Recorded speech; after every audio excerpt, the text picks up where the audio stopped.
Assalamu alaikum students. Today we are going to start our new chapter, that is chapter number 6, and the topic is coordinate geometry. Okay, and this coordinate geometry is like this one. अस्सलाम वालेकुम students, जैसे मैं बोल रहा था कि अभी हम टॉपिक स्टार्ट करेंगे, दैट इज़ कोऑर्डिनेट जियोमेट्री. ठीक है, उम्मीद है कि आप इसको गौर से सुनेंगे और उसके बाद आपको कोई प्रॉब्लम हो तो मुझसे डिस्कस कीजिएगा और कमेंट बॉक्स में अपने जो प्रॉब्लम्स हैं वो मुझसे शेयर कीजिएगा. ठीक है, अब हम आते हैं टॉपिक की तरफ. अच्छा देखें, इसमें टॉपिक कॉन्सेप्ट ये रहेगा, जो जियोमेट्री है, ज्योमेट्री में बेसिकली हमारे पास क्या होता है कि लेंथ को मेजर करते हैं हम, ठीक है, या डिस्टेंस फाइंड आउट कर रहे होते हैं. तो कोऑर्डिनेट्स का कॉन्सेप्ट ये बनता है. देखें, जब आपने एक ग्राफ बनाया हुआ है, ग्राफ में एक्स एक्सेस होता है और फिर क्या होता है बेटा, वाई एक्सेस होगा.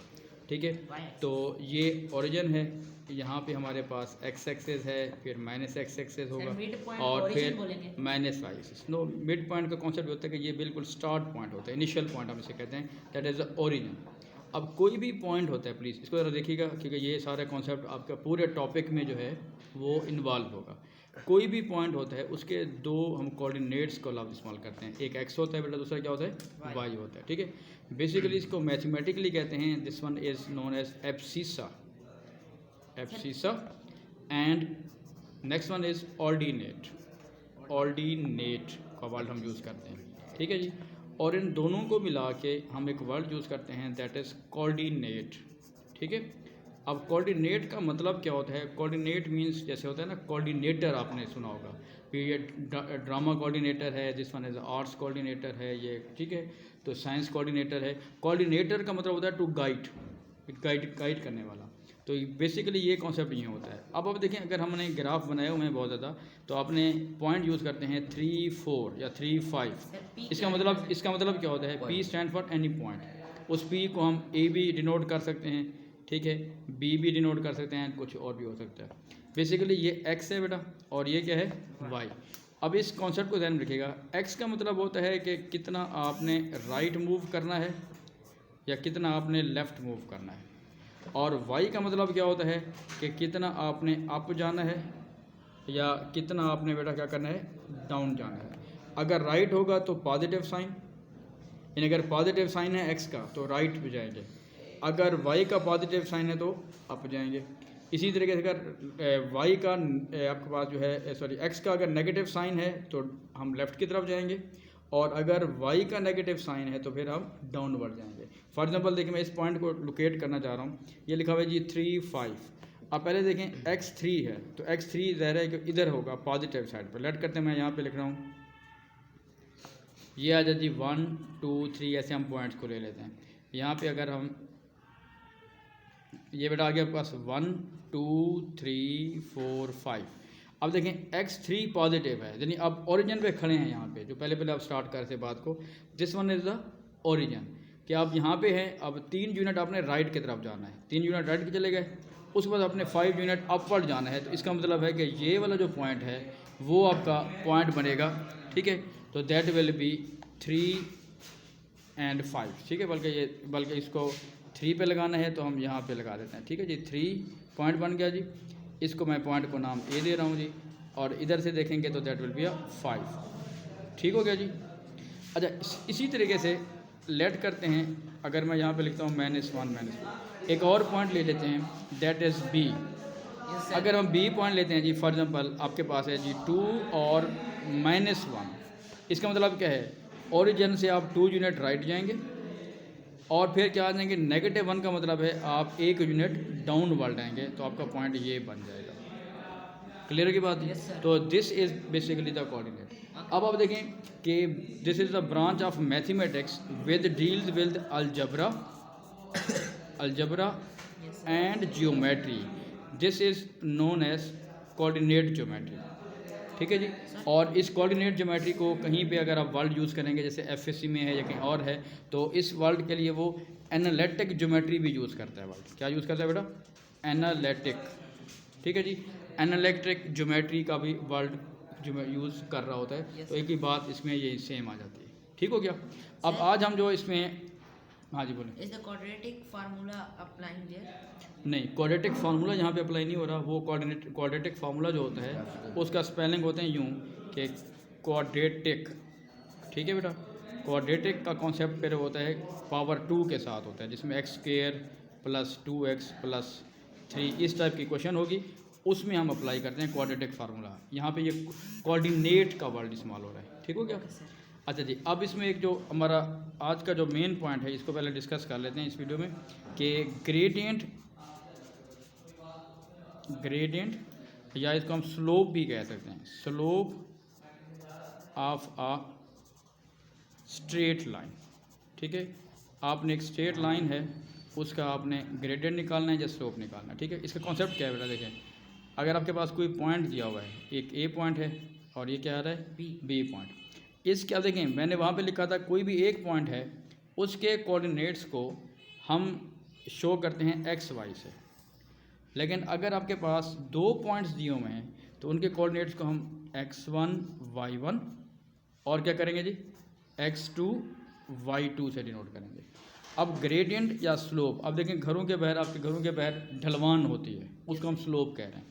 तो इसका जो मेन फार्मूला बन जाता है आपके पास, उस ग्रेडियंट को या स्लोप को हम स्मॉल m से डिनोट करते हैं और इसका फार्मूला बेटा बनता है y2 minus y1 upon x2 minus x1। ये पॉइंट आपके पास आ गए, लेट करते हैं आपके पास यहाँ पे जो कोऑर्डिनेट्स हैं, मैं ले रहा हूँ जी 3 और 4, और इधर फॉर एग्जांपल b के जो कोऑर्डिनेट्स हैं हम कहते हैं जी वो 5 और 10 आ रहा है।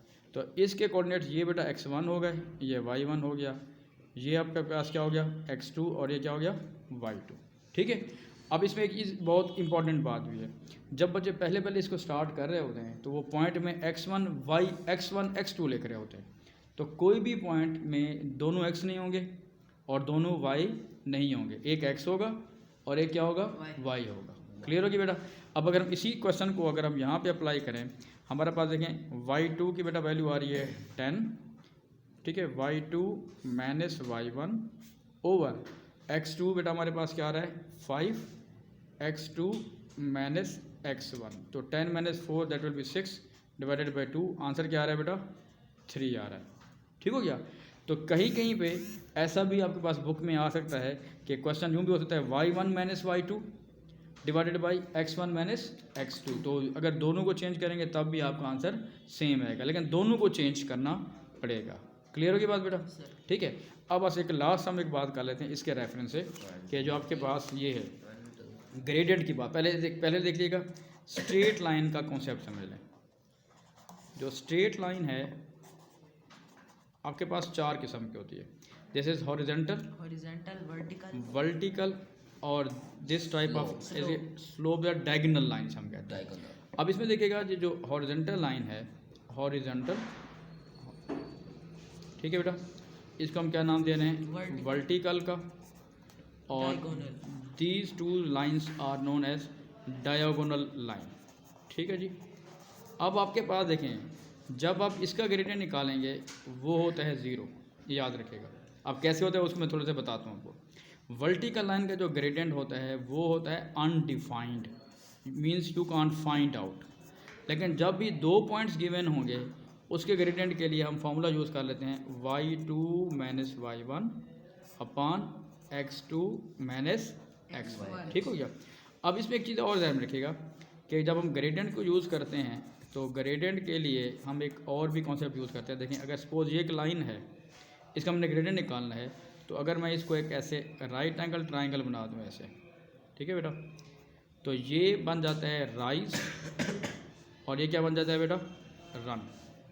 तो ग्रेडियंट हम निकालने के लिए तो मैंने फार्मूला बता दिया आपको कि असल में फार्मूला यही है कि y2 minus y1 upon x2 minus x1। एक कॉन्सेप्ट है राइज ओवर रन, तो इस कॉन्सेप्ट को भी हम अप्लाई कर सकते हैं। बेसिकली देखिए ये राइज जो है वो y2 माइनस y1 है, जो डिफरेंस आ रहा है, और रन क्या आ रहा है बेटा ये x2 माइनस x1 है। अब ज़रा बात समझिएगा, जब हॉरिजॉन्टल लाइन होती है, बिल्कुल जैसे बंदा कोई टीचर है, मैं फ़र्श पे पढ़ा रहा हूँ आपको एसी के बैठ के, तो अगर फ़र्श पे हम चल रहे हैं तो इसका मतलब है कि उसमें राइज कोई नहीं है, लेकिन आपके पास जो है रन कुछ है, यानी कहीं से कहीं हम मूव कर रहे होते हैं, डिस्टेंस कुछ ना कुछ कवर कर रहे हैं, तो 0 ओवर समथिंग आंसर क्या होता है बेटा? 0। वर्टिकल में क्या होता है?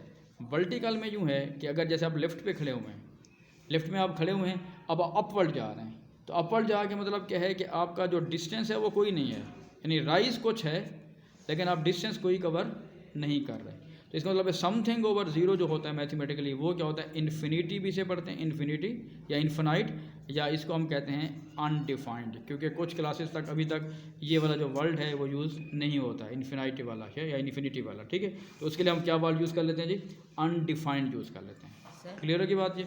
ठीक है। अब इसमें दो चीज़ें बस लास्ट इसमें हम बात कर लेते हैं कि अगर आपके पास कोई पैरेलल लाइन है, पैरेलल लाइन, तो उसके पैरेलल लाइंस अगर हैं दो, तो उनके जो ग्रेडियंट होते हैं वो सेम होते हैं। ग्रेडियंट क्या होंगे बेटा? सेम। अभी जब एक्सरसाइज में जाएंगे तो ये चीज़ें आएंगी। और अगर परपेंडिकुलर लाइंस हैं, परपेंडिकुलर, तो परपेंडिकुलर, आप परपेंडिकुलर लाइन में बेटा क्या होगा? अगर एक लाइन यूँ आ रही है, एक उसके ऊपर 90 डिग्री है, these two line are perpendicular lines, तो अगर इसका ग्रेडियंट बेटा m1 है, दूसरे का ग्रेडियंट m2 है, तो इनका जो प्रोडक्ट होता है that will be equal to -1। ठीक है। तो पैरेलल लाइंस के लिए ग्रेडियंट क्या होते हैं? दोनों के सेम होंगे, और इसके लिए क्या होगा? आपका प्रोडक्ट क्या होगा? -1 होगा। ठीक। ऑलमोस्ट लास्ट एक बात तक हमारा पूरा ग्रेडियंट का पूरा का कॉन्सेप्ट लेक्चर पूरा कंप्लीट हो जाएगा। ग्रेडियंट जब भी आप निकालेंगे उसमें दो कॉन्सेप्ट है। इफ़ 2 पॉइंट्स आर गिवन, अगर 2 पॉइंट्स गिवन हैं तो फॉर्मूला लगाएंगे y2 - y1 over x2 - x1। लेकिन अगर if a line is given, अगर एक लाइन गिवन है तो उसकी क्वेश्चन बनती है y = mx + c, mx + c। तो जो ये x का कोफिशिएंट होता है, कोफिशिएंट ऑफ x, वही बेसिकली आपका क्या होता है बेटा? ग्रेडियंट होता है। बस ये आपके पास एक बेसिक इसका कॉन्सेप्ट आ जाएगा। ठीक है जी। आप इसमें देखिएगा,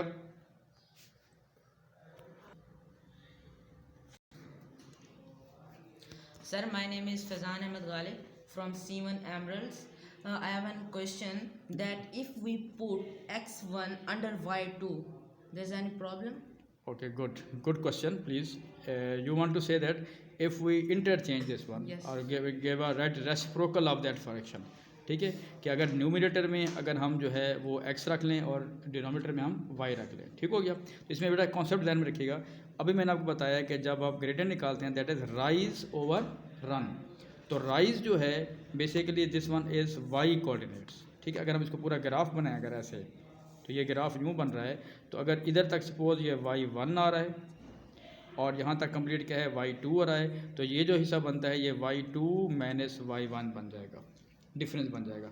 और अगर ये स्टार्ट हो रहा है सपोज x1 से और ये x2 तक जा रहा है, तो ये जो हिस्सा बनता है आपके पास ये लेंथ, ये बन जाएगा x2 - x1। तो concept is rise upon run, तो इसलिए राइज ऊपर आएगा, y कोऑर्डिनेट ऊपर आएंगे और ये नीचे आएंगे। हाँ, इसमें एक चीज़ है, कहीं पे फॉर्मूले में अगर आप यूज़ कर रहे हैं तो इसका एक मैंने आपको कहा है कि इस फॉर्मूले को हम थोड़ा इस तरह स्लाइटली चेंज कर सकते हैं कि y1 - y2 divided by x1 - x2 कर सकते हैं। इसमें कोई फ़र्क नहीं पड़ेगा, लेकिन फिर इसमें थोड़ा ख्याल रखना है, अगर आप इसको y1 - y2 कर रहे हैं तो इसको भी आपको x1 - x2 ही करना पड़ेगा। ये नहीं कि आप एक को चेंज करें और दूसरे को चेंज ना करें, उसमें फिर प्लस माइनस का फ़र्क आ जाएगा। अच्छा, इसी में आपके लेक्चर में एक बात मुझे एक और ध्यान में आ गई है कि जब हम ग्रेडियंट निकालते हैं तो ग्रेडियंट जो है वो पॉजिटिव भी हो सकता है, नेगेटिव भी हो सकता है, ज़ीरो भी हो सकता है। ज़ीरो जैसे ये हो गया आपके पास।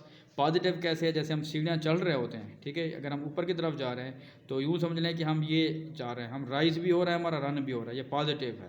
तो इसका जो ग्रेडियंट होगा आपका, वो ग्रेडियंट क्या बनेगा? Greater than 0 means positive. ठीक है। अगर हम नीचे की तरफ आ रहे हैं, ऊपर खड़ा है, अब वो लोग ऊपर खड़े हैं और अम्मा ने कहा भी फ़ौरन आओ भी एक काम करके आओ, ठीक है जी, नाश्ते के लिए छोले भी लेने हैं, ठीक है। तो आप जब ऊपर से नीचे आएंगे, ठीक है, और ज़ाहिर है अम्मा ने बुलाया तो आप थोड़ी जल्दी थोड़ी आएंगे, ठीक है ना जी, आपने भी तो आराम से आना है। तो लेस देन 0 है, मतलब वो नेगेटिव ग्रेडियंट है, मीन्स ग्रेडियंट आप 0 भी हो सकता है, पॉजिटिव भी हो सकता है, नेगेटिव भी हो सकता है। ठीक है जी। हाँ जी, any other question please, any side? Okay students, उम्मीद है कि आपको लेक्चर समझ आ गया होगा, वीडियो समझ आ गई होगी।